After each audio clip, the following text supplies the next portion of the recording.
Hello, everyone. I'm Paris Fox, and I'd like to welcome you to 12 O'Clock High, a podcast on business leadership with Tom Fox, hosted by Richard Lummis. What makes a great leader? Is it genetic, or can you learn leadership skills? Join Tom Fox and Richard Lummis in this podcast, where they consider leadership from a wide variety of perspectives: academic, behavioral science, history, popular culture, the movies, and much more.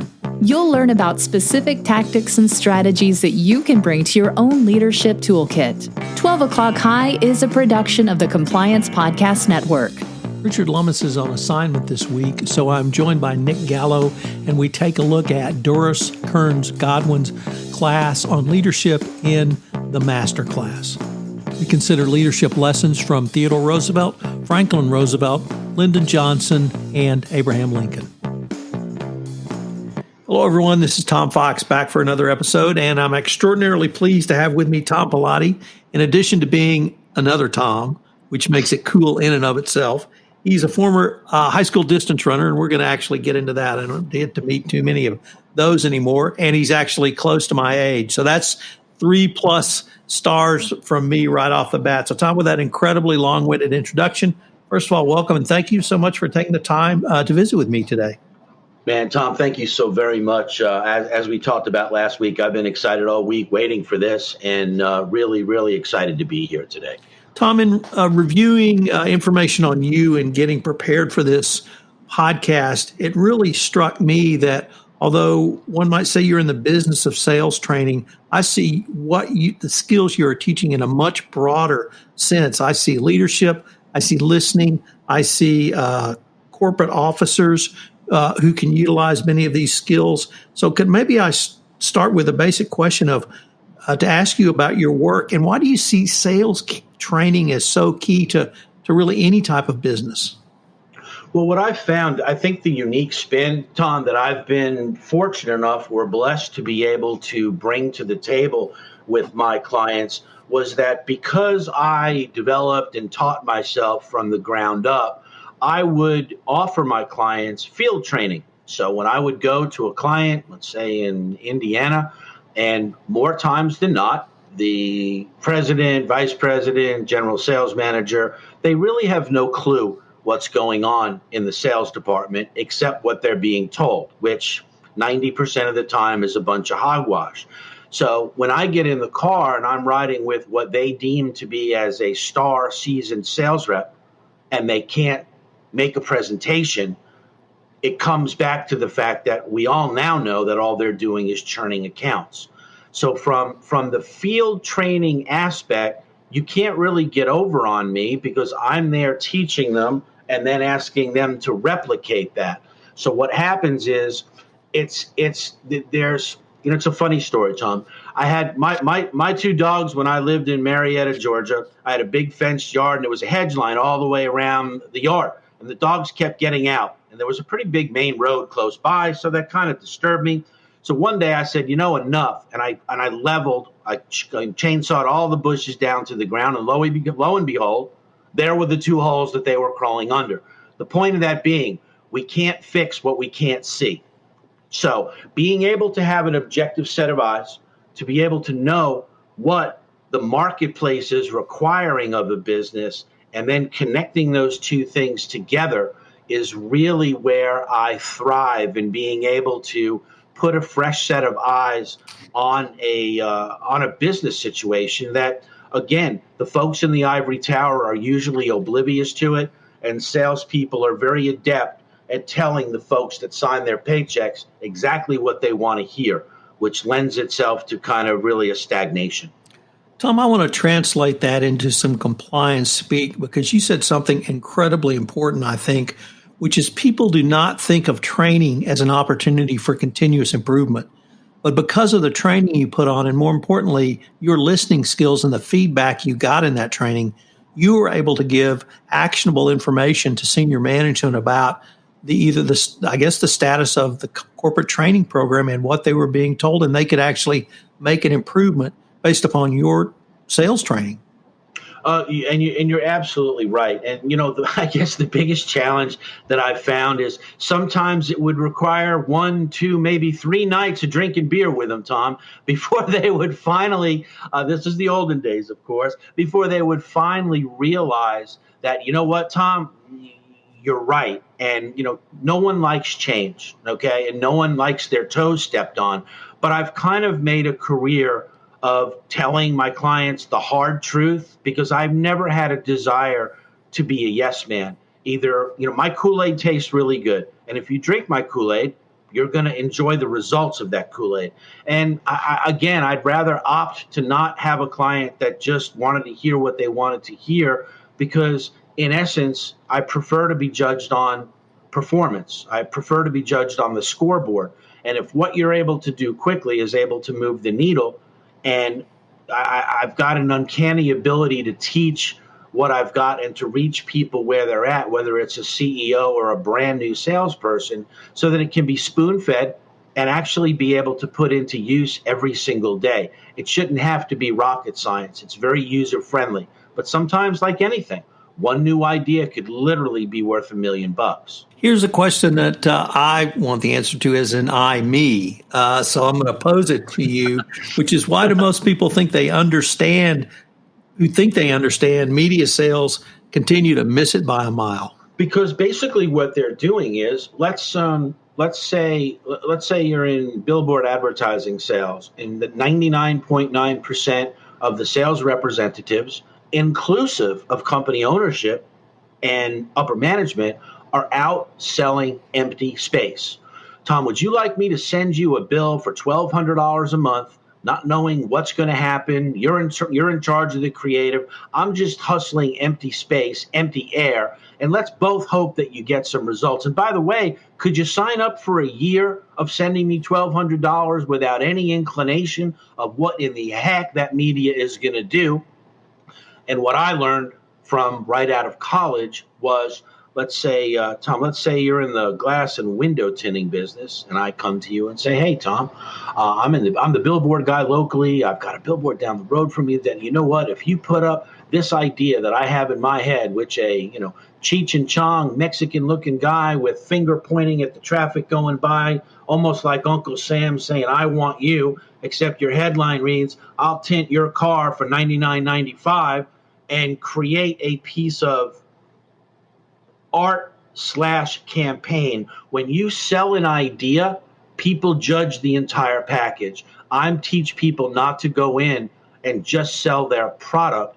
You've got to sell a campaign and or a merchandising solution that salespeople can go out into the field and create sales. If you don't have anything to tell me that's new and relevant, why would you come to me? Same thing with businesses. I don't care if we're selling reams of copy paper. We need to either run a sale. Most businesses are very inept at merchandising their own wares, so to speak.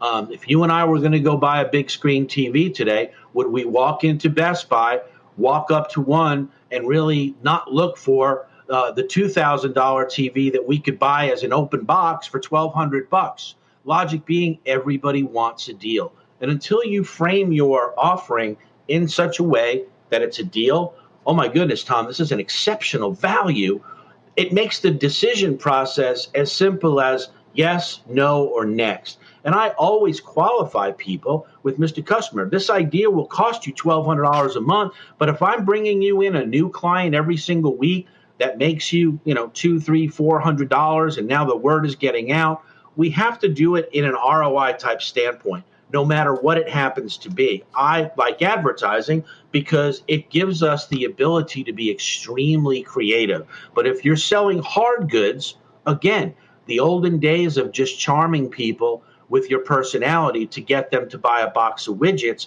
it just doesn't happen anymore. There has to be a backstory. There has to be a reason for me to reach out to you, whether it's online, via text, and say, look, Tom, I know you're a busy executive, but I've got, widgets that you use, and we're offering a new client special that offers you a box of widget, get a half a box free as a get acquainted special. That's the only way. There has to be a way. I call it the brick through a window. There has to be a way to crash through to get someone's attention. And if we look at social media, I used to proclaim that the crash through was 4 seconds. It's probably down to about 0.8 of a second now with the way that we've been groomed and programmed, and as we're all addicted to either LinkedIn feeds. So the dynamic is getting tighter and faster. And unless you are training, prepping, standing there throwing that football every single day, so on game day you can connect those 30-yard passes, your competitor's going to eat your lunch. And so I concur with your posture of promoting training, because it's again, unless we remain teachable, we become stagnant. And I know it's a long answer to what you've asked, Tom, but the biggest let's say illness in business today is complacency. And most people just roll over and say, hey, that's just how we've done it. It is the far and few innovator that says, hey, you know what? Business as usual ain't going to cut it, especially with all we're dealing with now. Well, and that really leads to the next point I wanted to explore with you, which is, once again, in researching you and your company a little bit, it seems to me that these skills that you've been talking about are as important for literally any type of career growth as almost any other type of training you might take. And that leads into, what do you teach in these skills seminars? The skills that basically I do, I guess what I think you teed it up in our interview prior to talking, was that you really need to, in today's marketplace of electronic communication, one really needs to become what I refer to as a communication artist. Okay? You really need to be able to choose your words, frame your message in a way that people are actually going to respond to. I can't tell you how many times I look over the shoulders of salespeople within organizations or marketing departments. Tom, they're still sending out 3-paragraph sales letters. Come on, man. First and foremost, you and I both know our eyes are going to roll to the back of our head after the first sentence. So what I do, again, I take a different spin and say, listen, if we know what the customer's thinking, why not just address these things right off the rip? Mr. Customer, I know you're busy. I know you're looking for a deal. I've got a deal, and here it is.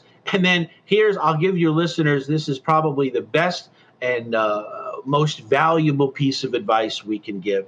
You know, now we're forced to have to master electronic marketing where you don't even get to speak to people. But this simple trick and technique will literally put a 20% increase into your sales department if executed. So if I were selling you rubber chickens, I have that in my book. And again, your readers are welcome to, your listeners, my mistake, Tom, are welcome to a free copy. But if you're selling rubber chickens and I send you 4 paragraphs on why you should buy my rubber chickens, it's the latest latex, the colors are so pretty, nobody cares. We both know nobody cares.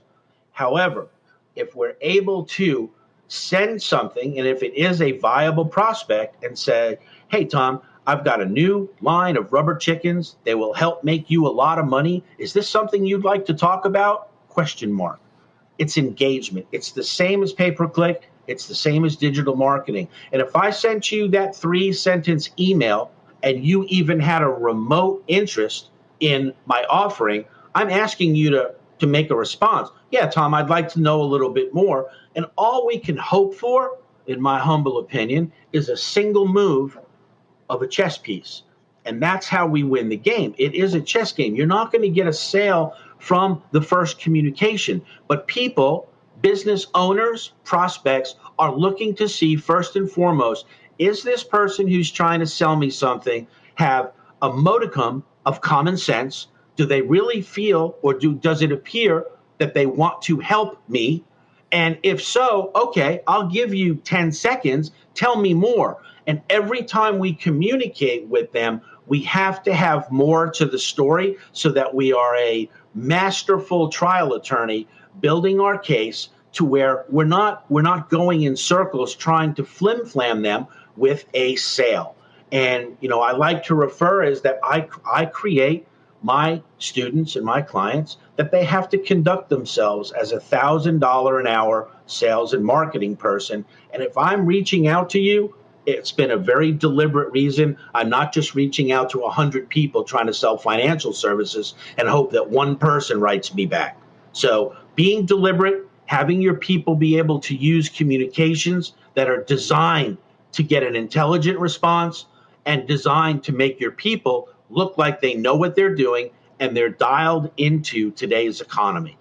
Tom, I've been doing a lot of podcasts during the time of coronavirus, and one of my observations has been that trends that we saw perhaps in 2018 and 2019 have been accelerated almost exponentially. And in listening to you speak about the electronic components of sales, once again now, and where we are, we're recording this podcast in mid-August, we still do not have a lot of face-to-face contact. How have you seen, or what changes has the corona health crisis meant for the people that you counsel? What I see to be the biggest disconnect is that, for example, I have a very, very large media company in the Northwest that is still under the cloud of the sky is falling, civil unrest, you can't come in my building, which is all understandable, and I get that. But when I get the stethoscope out and put it on this customer, he's dealing with, on an occupancy level of available, let's say, commercial real estate, he's only got 30 or 40% filled.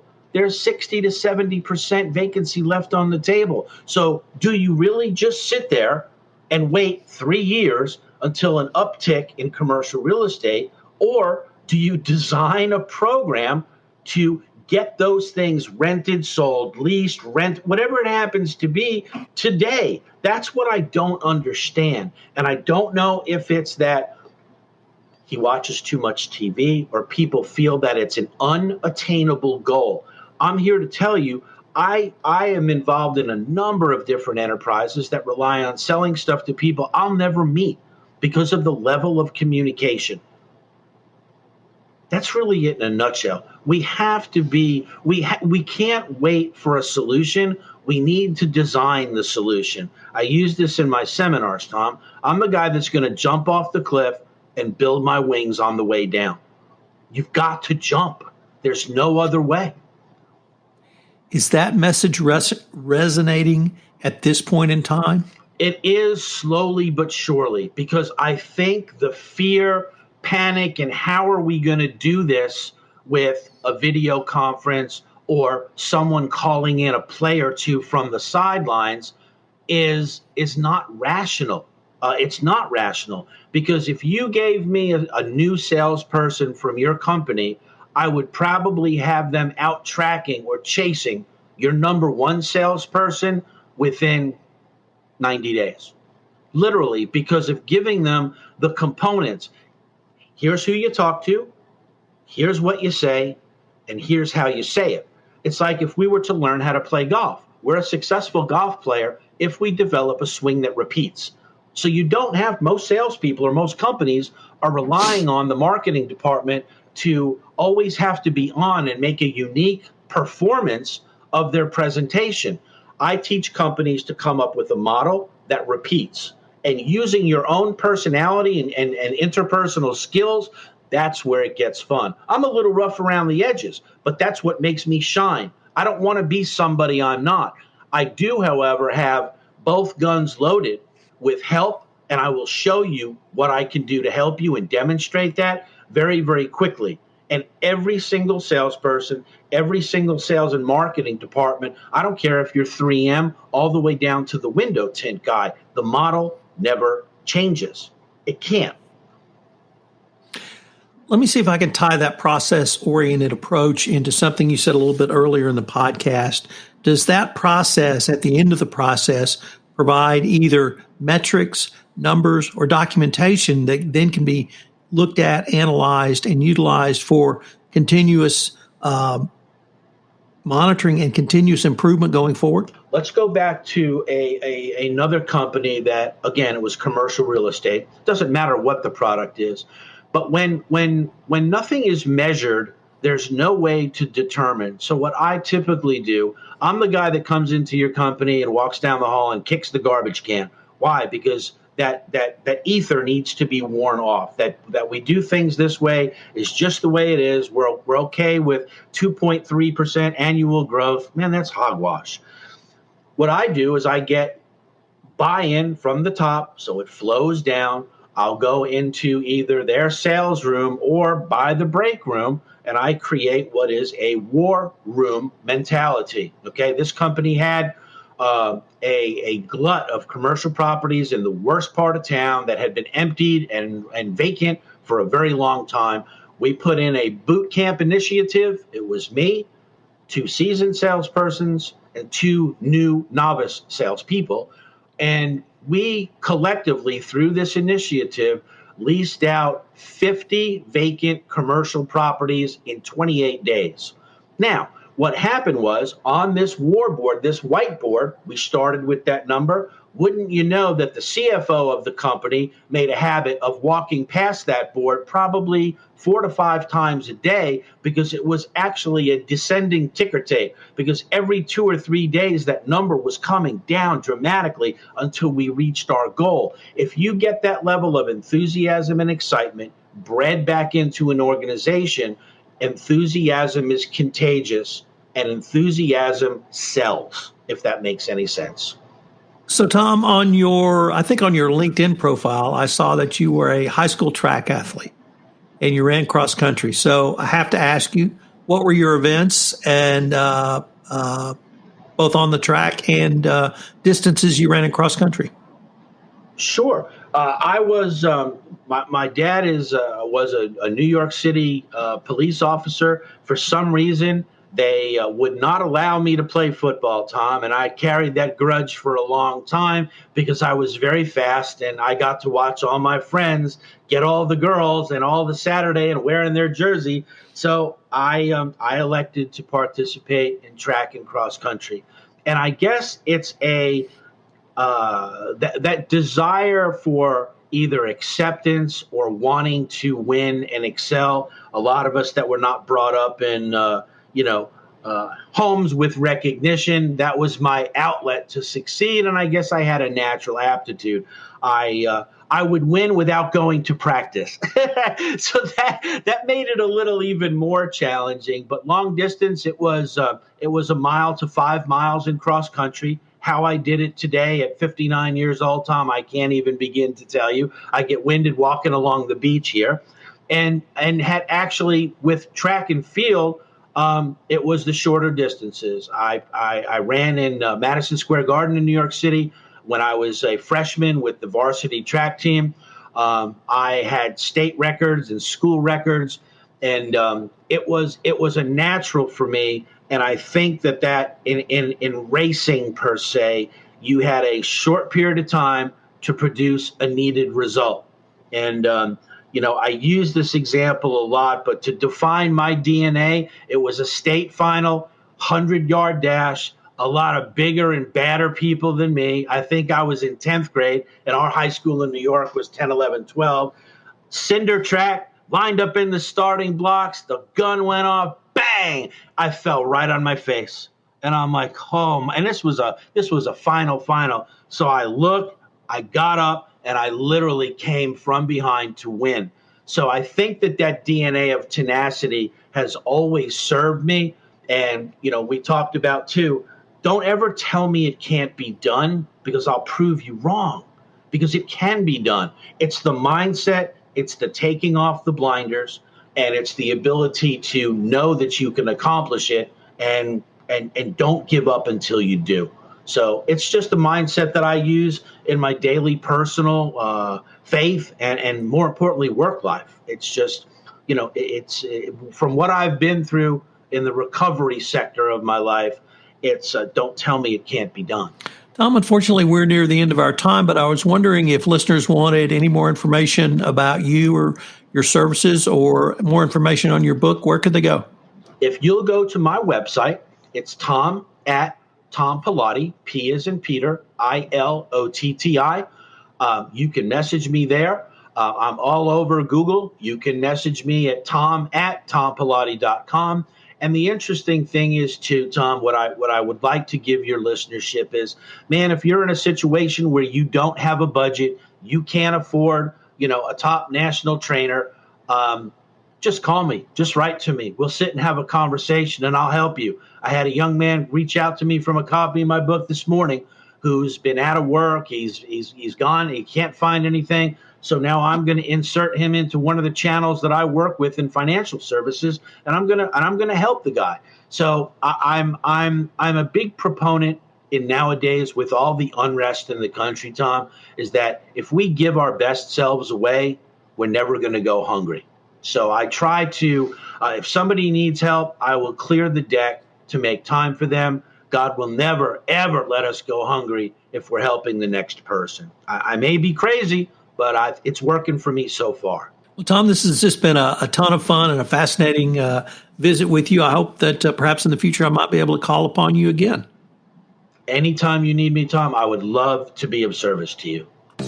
Hello, everyone. This is Tom Fox again. I'd like to thank you for listening to this episode of 12 O'Clock High, a podcast on business leadership. 12 O'Clock High, a podcast on business leadership, is a production of the Compliance Podcast Network and a proud member of C-Suite Radio.